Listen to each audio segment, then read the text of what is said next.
What's up guys, welcome to a new Unreal Engine 5 tutorial. Today I am going to show you on how to use the new 5.2 Procedural Generation plugin, which is in preview. I will be using the Rainforest pack, so check it out through the first link in the description to bring this plugin to life. And thanks to the creator for providing me the pack so I can make cool content with it. Alright, it's gonna be a very easy video to follow, so let's get started. Alright, so first of all, let's go ahead and create a new level. I'm gonna be using the open world, so it's easier for me to go ahead and showcase how this plugin works. So of course, I'm using 5.2, it's in preview. You can go ahead and download it through the Epic Games launcher. So once you go ahead and create your new project with 5.2, what you have to do is go up here into edit, go to plugins, and then search for Procedural Content Generation Framework. And you have to go ahead and enable this plugin. A pop-up will show up that you have to restart the editor, so go ahead and press it and restart the editor. And once you have restarted, of course, the plugin will be enabled. And of course, if you're using the Rainforest pack, go ahead and import it. Great, so now with all that said, it is time to actually start using it. So what we have to do is go up here into the quickly add to project, and we're gonna go ahead and search this new PCG volume. So once you found it, you just go ahead and drag it into the scene. And this will be just a square. This is gonna be the area that, well, basically, it will spawn all the things that we're gonna go ahead and save through the nodes. So once you have it selected, go into its PCG component, and we can go and we see that we have a asset, which is basically gonna be the graph. So we select it, we can go up here into create new asset, and we can create a new PCG graph. Let's go ahead and select it, and then in my, I'm gonna just leave it like this. So let's go ahead and say save. And then there we go. Let's go ahead and open it up. So instantly you will see that it is very similar to, let's say, megascans, right? It is kind of the same style, and of course very similar to blueprints too. Anyway, so on here you can see that we have all the list of the nodes that we want to use, and also we can also, like always, go ahead and right click and start writing it. Again, we have an input and an output node, so of course we're gonna get our parameters from here, and then of course finish processing everything through the output. So let's begin by going ahead and first of all showing a very simple node, which will basically just pick up random points in a surface and spawn some things in it. Let's go ahead and right click and search for surface sampler, and this is exactly what I have just said. We just go ahead and get a surface and just provide us some random points in it, so we can start spawning some stuff in it. So we now go ahead and expand our input. You can see that we have some parameters over here that we can basically get our landscape. So this of course will be our surface. And now from output, we can go ahead and drag it into the output. Now, we're not gonna do that right now because we're gonna be applying some static mesh right now. The thing is that if I go ahead and save it and go back into here and get our box, and then let's say that we want to make it bigger, of course. So let's lock the scale and make this, like, for example, 100. I mean, let's start a bit smaller. Let's start by 20 only, right? And then I click on generate. Nothing will happen, but it makes sense. We are not passing an output. But the thing is that if we right click on our surface sample node, we can activate this debug, and I can go back and we can see all the points that it will spawn our static mesh, or later on what we say, and it's already looking really cool. And this is at runtime, so for example I can just move it and then we'll go ahead and update once I have determined its position.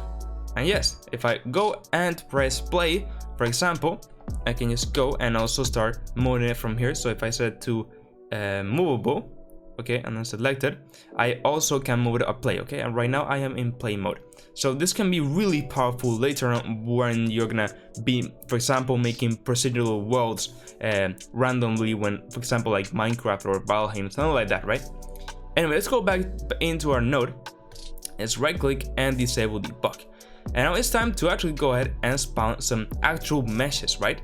So we can now get our out node, and then what we can do is just say static mesh spawner, and this will go ahead and spawn a static mesh. So we can now plug this into the output, and then if we select our static mesh spawner node, we can see the details.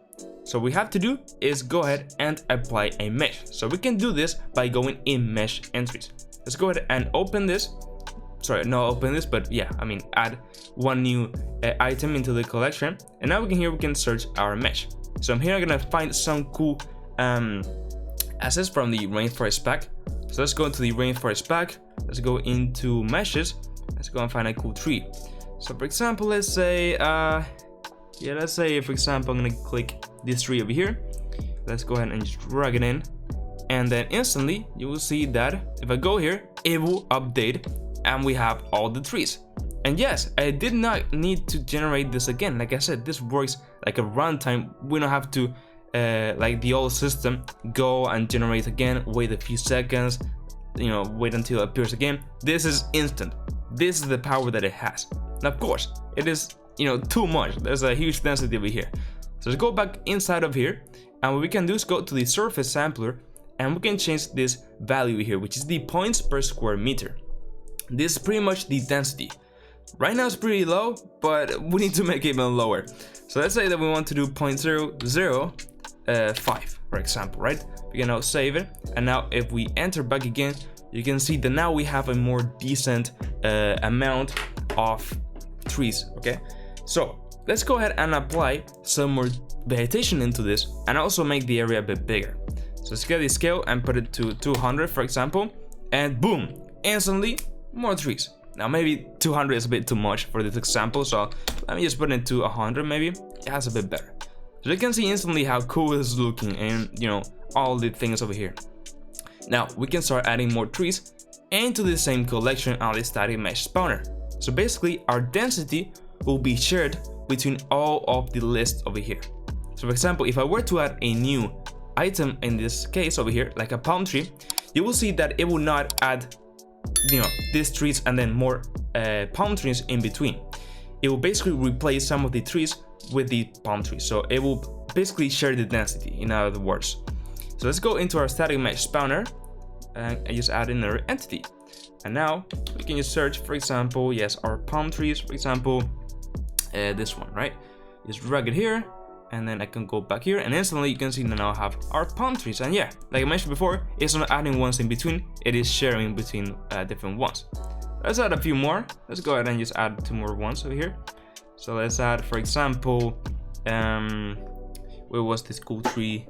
Where is it? There's so many things that you can choose here. Okay, rainforest tree. Let's go ahead and add this one, and then let's also go ahead and say that we want this banana tree, for example, and let's plug it in here. So now instantly, boom, there we go, everything got updated, and you can see how already it is generating our jungle over here with this really cool rainforest pack. Of course, there are many more things that you can start adding to make it look better, of course, but let's say that now we want to add another layer, and this is gonna be like bushes. But the things that we want to keep our density like this, but add more bushes in between. Well, this is good because basically our output nodes can basically have more than one pin into it. So now what we can do is basically copy and paste our surface sample node, plug in the landscape, and then go and make another static mesh spawner. And then here, what we can do is basically add another entity. And in this case, let's say that we want to find our ground cover, and for example, this bush over here, right? Let's plug it in, and now we can plug it into our output. Okay, great. So let's go ahead and save. We don't have to save, but I just like saving. Now you will see that there's not much of a difference, and well, it is basically being created exactly on other points. This is because pretty much the surface sampler is identical. So first of all, let's put a bit the density up. So let's say 0.01. Now you will see that we have more bushes in between, but still we're having some of them in the exact same position. Like I said, it's exactly the same node, but we are lucky we can change the seed. For example, let's put 47, right? And now we will have resolved that issue. Now it's of course getting another seed. So if you don't know what a seed is, I don't know, you haven't played Minecraft or whatever, but basically just a type of coordinates for each one, right? Not exactly that, but it's like a version of the spawning system in some words, maybe. Anyway, it's just going ahead and resolving this issue, spawning in other places. So great. Let's say that I want to now go ahead and make this a bit better. So let me add a landscape material into it. In this case, the rainforest pack. So let me just quickly go here into materials, landscape, and get my rainforest pack. Go here and drag it in, so we start getting a bit more details into it, and it starts looking better. Okay, so let me just go ahead and go into the landscape mode and quickly just go ahead and assign the ground layer into it, so we can have some grass and stuff. Okay, there we go. We have some grass being applied over here. We have our jungle being created very fast using the new procedural component graph, and this looks so freaking cool. As you can see, just simple notes, we can start building our procedural worlds, which will update in real time. They're extremely good optimized, as you can see, like the changes are real time pretty much, and we're using this really cool rainforest pack, like I mentioned before. Link in the description if you want to go ahead and check it out, because it is really cool. But yeah, for example, we can start changing a bit the lighting to do this a bit better, right? And yeah, I mean, for example, let's say that we want to add even like more flowers, something like that. Well, let's go into our second pass, and what you can do also is just go ahead and add comments. For example, this is our like trees in general, right? And then this is gonna be, if we press C, of course, if you don't know how to add components, and then it's gonna be like a bushes and flowers and so on. So we can keep things organized. For example, let's select this one, let's add another one. So in plants, I can just go and, for example, put this one. Let's add another one. Let's find, for example, I don't know, this one over here looks pretty cool, and so on. And these changes are immediate, so there we go. You see them already spawning here, as you can see, really good, and it's looking absolutely great. And of course, you can go into more detail and add more stuff, but I mean, I think that's looking pretty good, honestly. So yeah, pretty cool stuff here.